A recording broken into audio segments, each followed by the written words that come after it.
Bismillahirrahmanirrahim. Assalamualaikum warahmatullahi wabarakatuh. Alhamdulillahilladzi an'ama alaina bi ni'matil iman wal islam. Wassalatu wassalamu ala asrafil anam sayyidina Muhammadin wa ala alihi wassahbihi musabid ummati bijalam. Asyhadu an la ilaha illallah wahdahu la syarikalah wa asyhadu anna Muhammadan abduhu wa rasuluhu la nabiyya ba'da. Puja dan puji syukur senantiasa kita panjatkan kehadirat Allah Subhanahu wa taala atas berbagai macam limpahan rahmat, taufik, hidayah ini yang telah dilimpahkan kepada kita sekalian. Di antaranya nikmat Allah yang sangat besar, dan alhamdulillah nikmat tersebut sampai saat ini masih kita miliki, yaitu nikmat iman, nikmat Islam, nikmat panjang umur, nikmat sehat wal afiat, nikmat kesempatan yang mana pada kesempatan pagi ini di hari Sabtu sebagaimana biasa Allah berikan kita kekuatan dalam rangka kita hadir di majelis ini, dalam rangka kita hadir di tempat ini, di tempat yang mulia ini. Ini salah satu anugerah yang sangat besar yang diberikan oleh Allah kepada hambanya. Ini patut kita syukuri. Mudah-mudahan sekali lagi langkah kita dari rumah ke tempat ini dicatat oleh Allah Subhanahu wa taala menjadi amal soleh kita yang dapat menyelamatkan kita kelak di akhirat nanti. Amin amin ya rabbal alamin. Selanjutnya salawat sering salam tak lupa kita sanjungkan kepada junjungan kita baginda kita Nabi besar Muhammad sallallahu alaihi wasallam beserta sanak keluarganya, para sahabat seperjuangannya, dan tentunya juga kepada kaum muslimin, kaum muslimat di mana saja berada. Wabil khusus kepada kita yang hadir pada kesempatan pagi ini, mudah-mudahan kita semua mendapatkan syafaatul khusus dari Rasulullah sallallahu alaihi wasallam. Selanjutnya, saat ini kita telah berada di tanggal 5 daripada bulan Rabiul Akhir 1442 Hijriah. Masih banyak kita dengar peringatan-peringatan Maulid Nabi besar Muhammad sallallahu alaihi wasallam. Ada satu hadis yang Rasulullah sabdakan yang bunyinya, hadis ini sangat singkat tapi maknanya sangat dalam, maknanya sangat luas. Kata Rasulullah sallallahu alaihi wasallam, salah satu min kunujin al-birr. Rasulullah sallallahu alaihi wasallam bersabda, ada 3 hal yang mana 3 hal tersebut yaitu mengandung kebendaharaan kebaikan yang sangat besar, kebaikan tersebut. Artinya nih, kalau 3 perkara ini kata Rasulullah kalau kita betul-betul amalkan, itu katanya mengandung pembendaharaan kebaikan. Di mana orang nanti di dalam Al-Quran dikatakan kullu nafsin ja'iqatul maut innama tupawna ujurrakum yaumal qiyamah faman juhjiha anin nar wa udkhila jannata faqad faz wa mal hayatud dunya illa mata'ul ghurur. Allah Subhanahu wa taala berfirman, setiap yang bernyawa akan merasakan kematian. Sungguh amal perbuatan disempurnakan hari kiamat. Barang siapa dimasukkan ke dalam surga itu adalah keberuntungan, dan juga barang siapa yang memang itu bahwasanya kehidupan dunia ini adalah tipu daya. Jadi artinya nih di dalam hadis ini ternyata ada 3 hal yang mana 3 hal tersebut itu adalah pembendaharaan kebaikan. Apa itu? Yang pertama kata Rasulullah, yang pertama al-kitmanun marid, yaitu orang yang menyembunyikan daripada sakit. Ya, artinya bukan menyembunyikan itu berarti dia nggak ngeluh, bukan. Sakitnya itu ngeluhnya hanya kepada Allah atau kepada dokter. Ya, karena dokter harus tahu kan penyakitnya apa yang mesti diobatin. Makanya ngeluhnya itu bukan berarti ngeluh itu dia tidak menerima, dia tidak redha, bukan. Ngeluhnya kepada Allah, mintanya kepada Allah dengan ikhtiar dia berobat. Kenapa? Orang sakit itu katanya apabila dia rintih, maka itu katanya dicatat oleh Allah Subhanahu wa taala adalah rintihannya sebagaimana dia tasbih. Kemudian apabila dia mengeluh sakit karena memang sama Allah ngeluhnya, maka dicatat sebagaimana dia tahlil. Ini hebatnya orang sakit. Maka pantas ketika suatu hari Rasulullah bertanya kepada Abu Dzar Al-Ghifari, wahai Abu Dzar, apa yang kau senangi di alam dunia ini? Abu Dzar berkata, yang aku senangi ada 3. Pertama adalah lapar, kedua adalah sakit, ketiga adalah mati. Rasulullah terheran-heran, kenapa? Dan ada apa dengan engkau? Ini kok orang lain menggadang demen nih kayak begini. Dia bilang, ya alasannya yang pertama, kalau saya lapar, itu saya banyak ingat kepada Allah. Kalau saya sakit, dosa saya banyak dihapus oleh Allah. Kemudian kalau saya ingin, namanya meninggal, berarti ingin bertemu dengan Allah. Maka apabila orang itu sakit, Allah utus malaikat yang memucatkan wajahnya, mempahitkan rasa makannya, melemaskan badannya, dan mengambil daripada dosanya. Maka yang namanya orang sakit itu dosanya betul-betul dibersihkan oleh Allah Subhanahu wa ta'ala. Waqit manu marid, artinya orang yang menyembunyikan daripada sakit itu tadi. Ya, maka ini adalah suatu kebendaharaan, suatu simpanan yang sangat besar yang nanti dia peroleh nanti di hari kiamat, nanti di padang mahsyar. Ini yang pertama. Yang kedua kata Rasulullah, waqit manu sedekah, yaitu orang yang menyembunyikan sedekah. Ini juga sangat luar biasa, ini besarnya simpanannya, bendahara yang sangat besar ini orang yang menyembunyikan sedekah. Maka di dalam hadis qudsi dikatakan bahwasanya ketika Allah menciptakan gunung, malaikat takjub. Ya Rabb, engkau ciptakan gunung yang begitu megah kokohnya ini gunung. Adakah yang lebih hebat dari gunung? Kemudian Allah menjawab, ada, yaitu apa? Yaitu api. Karena memang gunung bagaimanapun kalau dibom kan hancur gunung. Berarti kan kalah sama api. Api ini. Kemudian malaikat bertanya lagi, adakah yang lebih dahsyat dari api? Ada, kata Allah. Yaitu apa? Yaitu air. Kan api kalah dengan air. Bagaimanapun hebatnya api, dengan air kalah. Kemudian malaikat nanya lagi, ya Rabb, adakah yang lebih hebat daripada api? Ada, yaitu angin. Bagaimanapun api kalah dengan angin. Maka ke bawah, makanya kalau namanya api itu kadang-kadang ke bawah kemana aja. Kalau dengan angin tadi kalah, berarti ada lagi penawarnya, ada. Kemudian nanya lagi malaikat, adakah yang lebih hebat dari angin? Ada, yaitu seseorang yang bersedekah, tangan kanannya memberi sehingga tangan kiri tidak tahu apa yang diberikan tangan kanan. Artinya orang lain tidak tahu. Maka di antara umat Rasulullah yang nanti masuk surga duluan, di antara ada 7, yaitu wasodaqa sirra, orang yang menyembunyikan sedekah. Sedekah mau terang-terangan, mau sembunyi-sembunyi, itu namanya dianjurkan sekali, tapi lebih utama adalah sembunyi-sembunyi. Sebagaimana yaitu kita tahu Ali Zainal Abidin itu bersedekah secara sembunyi-sembunyi. Dalam satu riwayat katanya itu apabila orang buka pintu depan rumah udah ada siap makanan berikut, perbekalan semuanya ada. Artinya kalau orang itu di depan rumahnya udah ada beras, udah ada sayur mayur, kemudian juga udah ada makanan yang siap dimasak. Ini Sayyidina daripada Ali Zainal Abidin. Nggak ada yang tahu. Akhirnya begitu tahunya apa? Begitu dia meninggal nggak ada lagi yang nganter. Maka itu sedekah secara sembunyi-sembunyi lebih utama. Maka nanti orang yang mendapat perlindungan khusus di hari kiamat adalah orang yang bersedekah secara sembunyi-sembunyi. Ini artinya yaitu waqit manu sedekah, orang yang menyembunyikan sedekah. Ini pembendaharaan yang sangat besar. Sedekah mau terang-terangan bagus, tapi lebih bagus adalah secara sembunyi-sembunyi. Kemudian yang ketiga, yang terakhir, waqit manul musibah, orang yang menyembunyikan musibah. Bicara musibah banyak. Musibah itu apa sih? Sesuatu yang tidak kita senangin, itu musibah.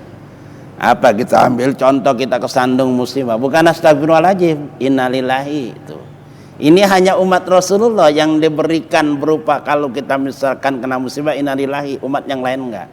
Ganjarannya sangat besar, sampai Allah katakan wala nabluwanakum bisai'im minal khawfi wal ju'i min amwali wa anfusi wasamarat wasarum wa samarat wa basiris sabirin.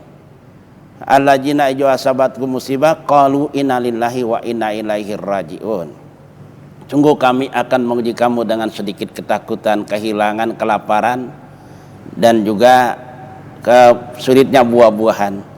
Dan beri kabar gembira kepada orang yang sabar, yaitu orang-orang yang apabila tertimpa musibah dia menyatakan sungguhnya kami dari Allah, maka akan kembali kepada Allah. Artinya ini musibah bentuknya dagang laku sulit, kemudian juga ya kesulitan hidup ini sudah itu, dan juga banyak bentuk musibah, apakah sakit, apakah zaman sekarang ini nih sulitnya berbagai macam, dia sembunyikan. Artinya dia tetap berusaha, nggak ngeluh kepada orang lain, ngeluhnya lagi kepada Allah. Dia sembunyikan kehilangan juga, dia nggak cerita. Bentuknya apa saja, bentuknya berupa ya barangnya hilang, dia nggak cerita. Ini orang tersebut nanti dia tahu bahwa apapun yang diberikan di alam dunia ini adalah milik Allah, hanya titipan. Apabila yang nitipin ngambil, maka ya innalillahi, ini nanti menjadi catatan amal kebaikan yang sangat besar di sisi Allah Subhanahu wa taala. Mudah-mudahan kita bisa mengamalkan apa yang Rasulullah sabdakan pada kesempatan pagi ini yang kita dengar, baik buat diri saya sendiri maupun dengan kita sama-sama. Selanjutnya, sebagaimana biasa pada kesempatan pagi ini kita mengupas fikih tentang kitab Safinatun Najah, yang pada kesempatan pagi ini yaitu tentang suwarun qudwati tis'un. Bermula segala macam perikutan itu tis'un, yaitu 9. Jadi perikutan 9 nih. Ikut imam artinya 9. Tasihun fi khamsin adalah yang sah diikut itu 5 macam. Nih.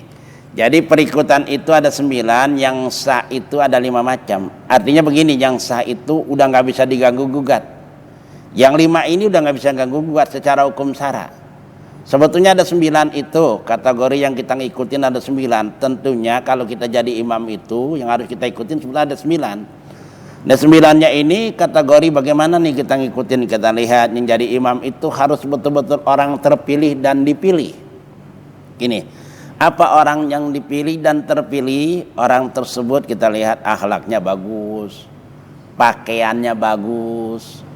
Artinya bahkan di dalam kitab Al-Ahmar wajahnya pun harus yang bagus, yang putih bersih. Itu orang yang jadi pemimpin dalam rangka sholat. Pakaiannya juga rapi, bukan sembarangan. Artinya dalam kesehariannya ini dia itu rapi, bukan orang yang kalau misalkan kita orang sembarangan. Contoh tadi itunya, orang suka pakai celana pendek kita jadikan imam, suka pakai kaos kita jadikan imam sholat. Jangan. Jadi yang 9 ini perikutan ada 9, tapi yang 5 tadi ini nggak bisa diganggu gugat. Udah benar-benar hukum syara'nya seperti itu tadi itu. Yang bacanya bagus, yang fikihnya bagus, yang 9 tadi persyaratannya seperti itu. Bukannya sembarangan aja kita jadi orang imam. Artinya pakai celana lepis kadang-kadang jadi imam, kecuali ada yang ngikut beda, ini dijadikan imam. Ini ada 9, tapi ada yang 5. Daripada 5 itu 5 macam yang sah, artinya yang betul-betul dalam agama ini 5. Tuh. Apa yang pertama? Yang pertamanya itu yang sah itu ada pertama. Yang pertama qadwatun rajulin birrajulin.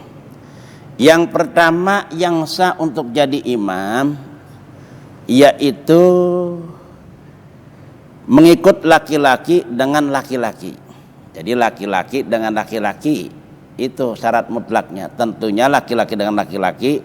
Laki-laki tersebut bukan sekedar laki-laki, laki-laki yang punya ilmunya, yang ada ilmunya, yang paham ilmunya, yang itu tadi orangnya juga memang apik, waro, bukan sembarangan lagi. Jadi itu bukan sekedar laki-laki, tapi orangnya kita lihat betul-betul yang kita jadikan, terkecuali darurat, terpaksa. Kita memang daripada nggak sholat berjamaah, maka terpaksa, yang penting menutup aurat, begitu. Tapi kalau betul-betul memang ini enggak darurat, maka betul-betul pilihan, bukan sembarangan. Ini karena besar sekali tanggung jawabnya, dan besar sekali adalah ini zaman sekarang ini memang orang sudah berani-berani. Ya, artinya orang yang biasa aja pada semuanya pengen maju, Masya Allah, padahal luar biasa pertanggungjawabannya. Jadi laki-laki dengan laki-laki yang pertama nih, wa qudwatun amratin, dan kedua itu mengikut perempuan birujurin, yaitu dengan laki-laki. Artinya nih perempuan ikut dengan laki-laki, walaupun ini perempuan, artinya nih di dalam keluarga suaminya orang nggak paham, istrinya ustazah dah misalkan, tetap aja nih suaminya nggak sah kalau dia ngikut istrinya. Jadi istrinya yang ngikut suaminya, gitu aja. Atau sebaliknya nih, di dalam keluarga suami istri nggak paham, dia punya anak yang paham, apa anaknya maju, begitu aja. Yang penting laki-laki, umurnya 15 tahun. Jadi mengikut perempuan kepada laki-laki. Ini yang keduanya itu mengikut perempuan dengan laki-laki. Tuh, yang kedua. Kemudian yang ketiga, wa qadwatun khansa birrujurin. Yang ketiga mengikut banci dengan laki-laki. Banci dengan laki-laki. Kita bagaimana melihat orang itu bancinya? Artinya kalau kita lihat orang itu banci, ya kita lihat dalam hal jalannya, kelakuannya segala macam. Nah, itu jangan kita ikutin. Kecuali ini banci ikut laki-laki, karena bang kategori banci itu ya ada separuh wanitanya gitu loh. Mengikut banci dengan laki-laki itu. Jadi nggak sah kalau kita ikut banci kalau laki-laki. Jadi banci yang ikut laki-laki, karena itu tadi banci dikatakan bahwasanya ya separuh laki-laki separuh perempuan gitu. Ini yang ketiga. Kemudian yang keempat, wa qadwatum ra'atin bi unsa. Keempat itu mengikut perempuan dengan banci. Nah, kalau banci jadi imam, makmumnya perempuan sah. Tapi kalau banci jadi imam, di belakangnya laki-laki tulen, nah ini nggak sah. Kalau perempuan boleh dia jadi imam, banci jadi imam, nggak apa-apa. Yang diimamin adalah perempuan semua. Ini adalah boleh. Tapi kalau ada laki satu aja, nggak sah. Karena memang banci ini nggak boleh dia kita ikut nama banci jadi imam. Ini yang keempat. Yang kelima, wa qadwatum ra'atin bi amrihi, dan kelima mengikut perempuan dengan perempuan. Jadi perempuan dengan perempuan ya udah kita tahu, udah kita saksikan bahwa ini harus betul-betul hati-hatinya. Ini yang lima ini udah gak bisa diganggu gugat, udah gak bisa kita tawar-tawar lagi yang lima ini. Kalau yang tadi masih bisa, bagaimana kalau darurat? Misalkan tadi itu nggak ada sholat berjamaah, kemudian ini orang yang selebor, artinya orang yang nggak waro dalam berpakaian, dalam ini dalam itu. Yang penting dia itu menutup aurat, begitu aja boleh daripada nggak berjamaah. Tapi kalau yang ini bagaimanapun nggak bisa, tetap. Misalkan tadi itu laki-laki dia makmum imamnya banci, jangan. Atau sebaliknya. Laki-laki apa kita misalkan itu banci ngimamin, nggak bisa juga. Pokoknya kesimpulannya yang lima ini nggak boleh diganggu gugat, karena betul-betul memang sudah menjadi hukum dalam rangka kita mengikut yang sah. Dan imam ini perlu diketahui banyak persyaratan untuk menjadi imam. Jangankan imam, persyaratan muadzin aja sebetulnya banyak. Jadi muadzin itu kan kategori kalau misalkan orang bawa kendaraan, muadzinnya ini adalah keneknya. Nah, kenek itu harus betul-betul teliti. Karena supir bagaimana bertanya kepada keneknya, apakah sudah siap semua untuk berjamaah? Sudah, baru dimulai itu sholat berjamaah. Karena itu tadi, andai orang tahu tentang keutamaan sholat berjamaah, maka dia ingin selalu sholat berjamaah karena sudah menukasi seman Allah. Dan andai orang tahu kayak apa nanti yang namanya di alam barzah, itu orang nanti ketika dia itu meninggal katanya, ini malaikat bertanya, dia tidak memanggil panggilan ustazah kalau perempuan, atau ustaz atau pak haji, enggak, hai manusia katanya, dipanggil itu sama malaikat. Nah kemudian itu mayit menjawab, karena dihidupkan pada saat itu dia untuk menjawab pertanyaan malaikat munkar dan nakir. Kemudian itu malaikat bertanya tentang mayit tadi. Ternyata pertanyaan tersebut yang bela adalah sholat kita. Nggak ada lain dan tidak bukan sholat yang benar. Sholat yang punya nilai, yang punya bobot. Sholat yang pakai ilmu. Ibaratnya tadi pikir itu tadi. Dan nanti sholat itu menjawab, sampai-sampai ini sholat, ini mayit pengen apa? Pengen dia itu hidup sebentar aja, ingin dia berpesan pulang ke keluarganya, sebentar aja izin sama malaikat. Bukan pulang mau nonton TV atau ingin makan, bukan, atau pengen hidup lagi, bukan. Dia pengen izin, ingin berpesan kepada keluarganya, yaitu untuk benar-benar mengerjain sholat sampai meninggalkan sholat. Artinya nih sholat, selain dia berpesan untuk betul-betul dia mengerjakan sholat dengan menuntut ilmunya, khususnya ilmu fikihnya tadi itu. Karena banyak orang yang memang kategori sekedar mengerjain sholat. Karena sholat ini terbagi menjadi dua. Ada sholat secara umum, ada sholat secara khusus. Kalau sholat secara umum, habis sholat udah lega. Masalah diterima atau enggaknya, masa bodohnya, penting udah sholat. Nih khusus, umum. Tapi kalau khusus, habis sholat nangis, habis sholat dia mikirin, takutnya luar biasa. Ya apakah tadi sholatnya diterima atau tidak, memenuhi syarat atau tidak. Nih yang kita bicarakan pada kesempatan pagi ini, itu adalah masalah sholat diterima atau tidaknya. Itu tadi. Kenapa, bagaimana Sayyidina Hasan kalau mau wudhu dia hampir tersungkur pingsan, mau masuk masjid pun dia hampir pingsan, kalau mau sholat Sayyidina Ali juga begitu. Karena itu tadi dia mikirin diterima atau tidaknya. Maka apabila kita ingin diterima sholat kita, udah barang tentu kita harus mematuhi aturan-aturan di dalam sholat, hukum-hukum di dalam sholat. Jangan kita remehkan. Karena banyak orang ngerjain belum tentu mendirikan. Di dalam Al-Quran selalu dikatakan waqimus sholat, dirikan sholat. Artinya kalau dirikan sholat dengan syarat dan juga rukun-rukunnya kita pahamin. Ini di dalam sholat banyak permasalahan-permasalahan, dan sholat ini adalah salah satu yang sangat sensitif. Artinya kalau kita tidak tahu ilmunya, padahal di situ udah termasuk kita batal dalam sholat, kita tidak tahu ilmunya, kita anggap sholat kita udah bagus aja. Hati-hati ini. Makanya penting sekali kita mempelajari ilmu sholat. Karena sholat jangankan yang namanya nanti, di alam barzah pun sholat dapat menolong kita. Kalau sholatnya benar tadi itu kata malaikat tadi, malaikat Munkar wa Nakir bertanya tentang ini mayit, bahwa kata malaikat, kami tahu engkau adalah orang baik. Ya itu tadi, kena dilihat dari sholatnya tadi. Ini sholat, lagi-lagi sholat. Kenapa? Itu tadi, bahwa orang yang meninggalkan sholat itu ada 15. Yang 7 itu di alam dunia, yang 3-nya itu nanti ketika matinya, kemudian yang 3-nya nanti di alam barzah. Tuh, di alam barzahnya nanti. Dan yang keduanya nanti adalah di padang mahsyar.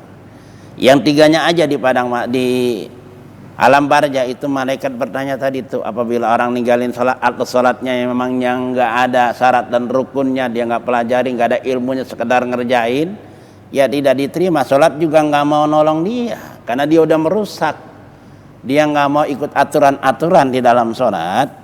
Itu kata malaikat, engkau sama aja nggak sholat, meninggalkan sholat asar hingga maghrib. Artinya sholat asar itu sholat asar, tapi nggak ada ilmunya. Sholat zuhur sih sholat zuhur, tapi nggak ada ilmunya, asal-asalan aja gitu loh. Nah ini banyak yang terjadi. Artinya orang-orang yang memang betul-betul tadi ini yang diikutin, selain dia memang ada persyaratannya ya, laki-laki dengan laki-laki, kemudian juga banci ikut laki-laki, perempuan ikut laki-laki.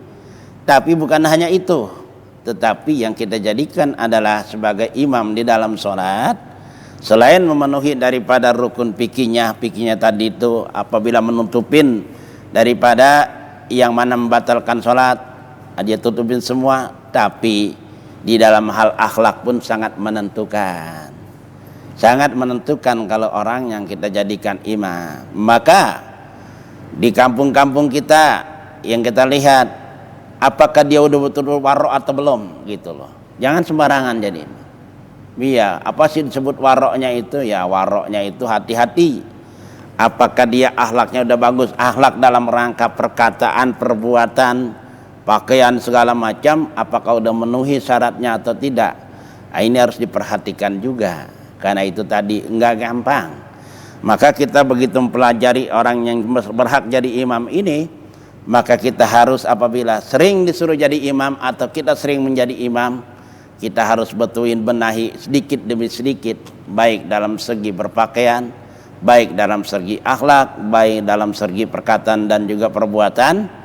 Nah, ini harus betul-betul kita perdalami lagi, harus kita perbaiki lagi, karena banyak orang yang kadang-kadang asal jadi. Nah, ini banyak. Kadang-kadang orang itu asal jadi indah. Karena memang sekarang ini udah jarang sekali orang mempelajari tentang apa sih persyaratan-persyaratan sholat berjamaah, apa sih persyaratan-persyaratan mesti jadi imam, apa sih persyaratan-persyaratan yang mana diterimanya itu dalam rangka sholat berjamaahnya, baik dalam rangka pakaiannya, baik dalam rangka akhlak dan tempatnya. Maka itu perlu kita harus pelajari, sehingga dengan demikian maka insya Allah salat kita adalah salat yang diterima oleh Allah Subhanahu wa taala, karena kita sudah mengikuti daripada aturan-aturan salat atau persyaratan-persyaratan salat atau daripada rukun-rukun salat. Ini saja karena materinya enggak terlalu banyak, pengupasannya juga ya mudah dipahamin. Ya mudah-mudahan Allah berikan kita kekuatan untuk selalu dapat mengamalkan apa yang kita dengar pada kesempatan pagi ini. Dan mudah-mudahan juga segala kekurangan-kekurangan kita dalam rangka salat karena kita belajar, insya Allah dimaaf dan diampuni oleh Allah Subhanahu wa taala. Mudah-mudahan hadir dan juga kumpulnya kita di dalam rangka taklim ini Allah berikan kita kemudahan-kemudahan dalam segala urusan. Anak-anak kita dijadikan anak yang soleh dan soleha, dan juga dimudahkan segala usaha kita, baik usaha bentuknya dagang, baik usaha bentuknya bisnis ini bisnis itu, dan juga dijauhkan daripada bala bencana dan hal-hal yang kita tidak inginkan, dan akhir hayat kita ditutup dengan husnul khatimah. Bismillahil Fatihah. A'udzubillahi minasyaitonir rajim. Bismillahirrahmanirrahim. Alhamdulillahirabbil alamin arrahmanir rahim maliki yaumiddin. Iyyaka na'budu wa iyyaka nasta'in. Ihdinas siratal mustaqim. Siratal ladzina an'amta 'alaihim ghairil maghdubi 'alaihim waladdallin. Rabbighfir lana wa liwalidayna amin. Astaghfirullahaladzim, astaghfirullahaladzim, astaghfirullahaladzim. Allahumma salli wa sallim ala sayyidina Muhammadin fil awwalin wal akhirin wa barik wa sallim radhiyallahu ta'ala an kulli sahabatina sayyidina rasulillahi ajma'in. Bismillahirrahmanirrahim. Alhamdulillahi rabbil alamin. Hamdai wa fina mahwi yukafi majidah ya Rabbana lakal hamdu kaman bagri jalali wajikal karim mu'ajimi sultanik. Allahumma salli ala sayyidina Muhammadin al-faqih lima uglik wal khatimi lima sabaqa nasirul haqi bil haq wa hadi ila suratikal mustaqim. Salatan tamlahu hajainallahi nura wa takunu lana wali walidina wali masina walil mu'minina farajan wa farahan wa surura wa ala alihi wa sahbihi wa salim tasliman katsira. Allahumma sunna fa innaka khairun nasirin wa tahlana fa innaka khairul fatihin waghfir lana fa innaka khairul ghafirin warhamna fa innaka khairur rahimin warzuqna fa innaka khairur raziqin wahdina wa najina minaz zalimin wal kafirin. Allahumma ahyina 'alal islam wa sunnah wa tafa'ana 'alal iman wa tauba. Allahumma jahidna fid dunya wa raghibna fil akhirah basirna bi uyubi anfusina. Rabbana taqabbal minna innaka antas samiul alim wa tub 'alaina innaka antat tawwabur rahim. Rabbana atina fid dunya hasanah wa fil akhirati hasanah wa qina adzabannar. Wa sallallahu ala sayyidina Muhammadin sallallahu alaihi wasallam. Subhanaka rabbika rabbil izzati amma yasifun wa salamun alal mursalin walhamdulillahi rabbil alamin. Taqabbal minkum taqabbalallahu ya karim. Mohon maaf kurang lebihnya. Wabillahi taufiq wal hidayah. Wassalamualaikum warahmatullahi wabarakatuh.